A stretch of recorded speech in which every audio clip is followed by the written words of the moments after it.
In 1942, the Indian Himalayas remained one of the most isolated environments on Earth, dominated by frozen peaks at 16,500 feet.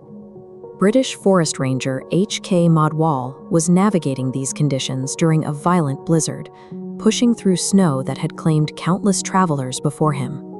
When the storm cleared, he found himself standing at the edge of a small, high-altitude lake hidden within a natural rock basin. Surrounding a water and submerged beneath the ice were the skeletal remains of hundreds of people. No record of a battle exists at this altitude, and the terrain is too harsh for any permanent settlement, making the presence of a mass graveyard a geographical impossibility. The sub-zero temperatures had preserved the remains with unsettling detail. Investigators found fragments of clothing, leather shoes, and even human hair still attached to the bone. Despite the volume of bodies, there were no weapons, shields, or armor found at the site, which ruled out a military conflict. Closer inspection reveals a consistent pattern.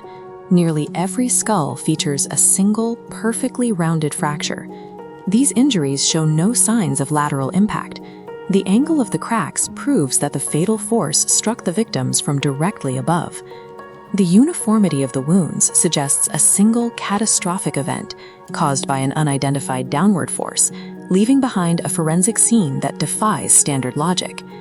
For generations, local villagers told the story of an arrogant 9th-century king who led a festive royal pilgrimage into these sacred heights. The legend claims the king's celebration insulted the mountain goddess, who responded with immediate divine punishment. The myth describes a sudden storm of iron-hard hailstones, larger than cricket balls, raining down on the king and his followers. This ancient story offered a neat explanation for the forensic evidence, as falling hailstones of that size would create exactly the type of vertical skull fractures found at the lake. For decades, investigators accepted this as a closed case, believing a single freak weather event had wiped out the entire group in an instant. The investigation remained static until modern forensic technology allowed researchers to test the hailstorm theory in a DNA lab. Scientists began the process of radiocarbon dating multiple skeletons to see if they all belonged to that single 9th-century royal party. The results showed that the victims did not die during the same year, or even the same century. Some victims died around 800 AD, while another major group perished nearly 1,000 years later. This data suggests that Roopkund is not a single accident site, but a location that has repeatedly trapped and killed travelers across the centuries. After determining when they died, the researchers sequenced the genetic data to figure out who these travelers actually were. While the 9th-century group matched South Asian populations, the second, more recent group of victims had a genetic makeup that was entirely unexpected. This math traces the second cluster of remains directly back to the Eastern Mediterranean.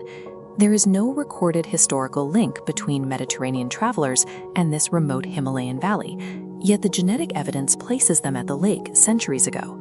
The diversity of the victims creates a graveyard that defies the known history of global migration and trade. Historians have since identified ancient texts that mention a lake of bones, which consumes people from different ages.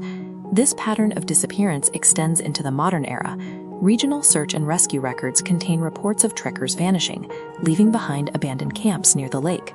Modern investigators have reported finding fresh, unowned footprints in the heavy fog, leading directly toward the center of the ice before stopping abruptly.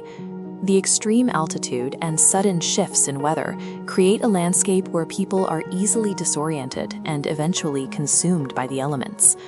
Regardless of the era, the mountain itself remains the constant factor, an environment that continues to claim victims without leaving survivors to explain why.